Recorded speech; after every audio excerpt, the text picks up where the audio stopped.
Hello दोस्तों, नमस्कार। मैं कौशल कुमार आपके अपने चैनल पर स्वागत करता हूं। दोस्तों, हम इस वीडियो में सामाजिक सुधार आंदोलन के बारे में बात करने वाले हैं। दोस्तों, इतिहास का ये टॉपिक है। जो सामाजिक सुधार आंदोलन आधुनिक भारत में हुए थे उनके बारे में बात करने वाले हैं। कुछ महत्वपूर्ण सुधार हुए थे आधुनिक भारत में। ये शुरुआती सुधार आंदोलन थे, इनके बारे में बात करेंगे।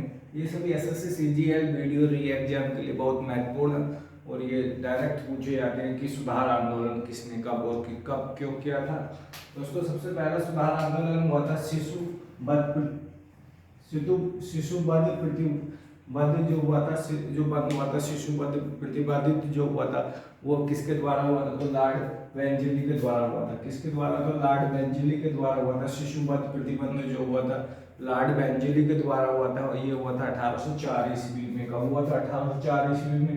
आंदोलन चला था 1798 से 1805 ईस्वी तक और 1805 में आते आते इस पर शिशुवध प्रति बिल्कुल तरीके से प्रतिबंधित कर दिया गया था। शिशु हत्या और प्रतिबंधित लगा दिया गया था, प्रतिबंध लगा दिया गया था शिशु हत्या पर।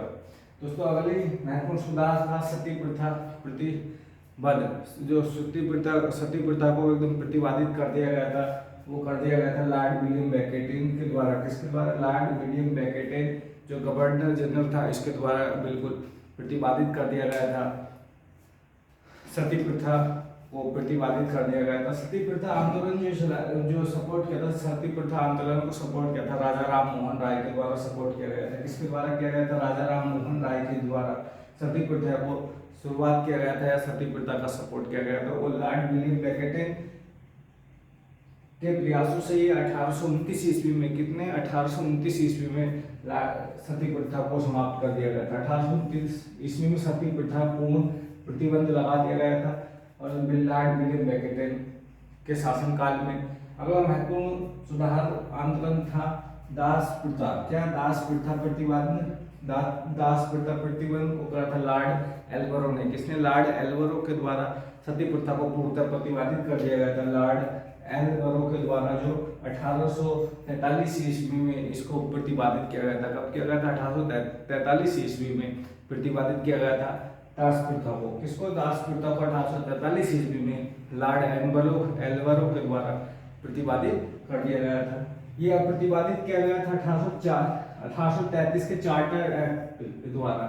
जो 1833 ईस्वी में चार्टर एक्ट आया था उसके द्वारा 1843 ईस्वी में दास प्रथा को प्रतिबंधित कर दिया गया था। दास प्रथा को प्रतिबंधित कर दिया गया था 1833 ईस्वी के चार्टर एक्ट के द्वारा।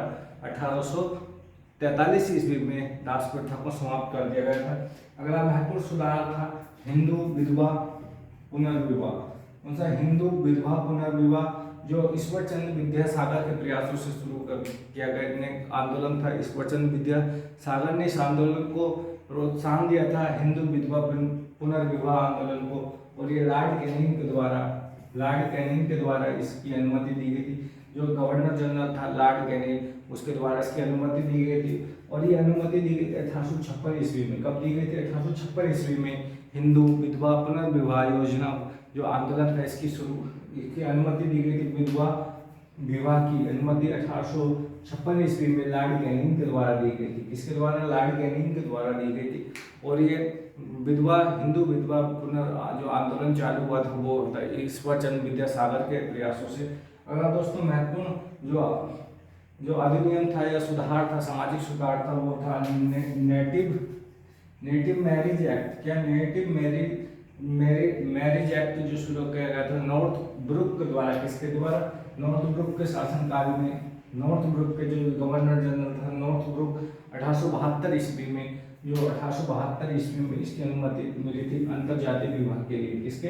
अंतरजातीय विवाह या बहुपत्नी विवाह के लिए जो अनुमति दी गई थी वो नेटिव मैरिज एक्ट के तहत दी गई थी। और जो गवर्नर जनरल था नॉर्थ ब्रुक था जो 1872 ईस्वी में इसकी अनुमति थी अंतरजातीय विवाह की। अंतरजातीय विवाह की अनुमति 1872 ईस्वी में नेटिव मैरिज एक्ट, जिसको जाना जाता है नेटिव मैरिज एक्ट के नाम से जाना जाता है, तो नॉर्थ ब्रुक था उस समय लॉर्ड गवर्नर या गवर्नर जनरल। अगला महत्वपूर्ण जो सामाजिक सुधार आंदोलन था वो था age of age of consent act, क्या एज ऑफ कंसर्ट एक्ट जो लैंसडाउन के द्वारा, जो लैंसडाउन गवर्नर जनरल था उसके द्वारा शुरू किया गया था, उसके शासनकाल में शुरू किया था और 1891 ईस्वी में इसकी अनुमति मिली थी। जो अनुमति में दिया गया था कि लड़की की आयु विवाह के लिए 12 वर्ष निर्धारित की गई थी। कितनी? लड़की की आयु विवाह के लिए 12 वर्ष तय की गई थी नेटिव, जिसमें act age of consent act के तहत लैंसडाउन उस समय इसका गवर्नर जनरल था, वो वर्ष 1891 ईस्वी में लड़की की शादी की आयु 12 वर्ष फिक्स की गई थी। कितनी की गई थी? 12 वर्ष फिक्स की गई थी। अगला महत्वपूर्ण सुधार जो था या सामाजिक सुधार था वो था शारदा एक्ट। क्या? शारदा एक्ट।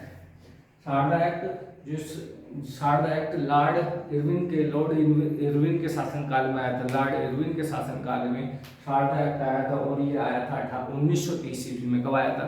1930 ईस्वी में ये आया था और इसमें विवाह के लिए लड़कों की आयु 18 वर्ष तथा लड़कियों की आयु 14 वर्ष तय की गई थी। कितनी? शारदा एक्ट जो 1930 ईस्वी में आया था लॉर्ड इरविन के समय में, जिसमें लड़के की आयु 18 वर्ष तथा लड़की की आयु शादी के लिए 14 वर्ष तय की गई थी। दोस्तों ये कुछ महत्वपूर्ण सुधार आंदोलन थे या सुधार अधिनियम थे जो परीक्षाओं में बार बार पूछे जाते हैं। इनमें सबसे महत्वपूर्ण सुधार आंदोलन ये जो परीक्षा में रिपीट होता है, ये सती प्रथा, दास प्रथा, हिंदू विधवा पुनर्विवाह, नेटिव मैरिज एक्ट और शारदा एक्ट, ये बहुत ही परीक्षाओं में रिपीट किए हुए क्वेश्चन है जो डायरेक्ट पूछे जाते हैं कि हिंदू विधवा पुनर्विवाह योजना कब चालू हुई थी और ये दास प्रथा को कब समाप्त किया गया था, सती प्रथा को कब समाप्त किया गया था। ये डायरेक्ट क्वेश्चन पूछे जाते हैं एसएससी सीजीएल, वीडियो री एग्जाम या जितने भी यूपी ट्रिपल एससी के जितने भी एग्जाम होते हैं उनमें डायरेक्ट क्वेश्चन पूछे जाते हैं। दोस्तों अगर जानकारी अच्छी लगी हो तो वीडियो को लाइक करना, चैनल को सब्सक्राइब करना और कमेंट बॉक्स में अपना सुझाव देना। धन्यवाद।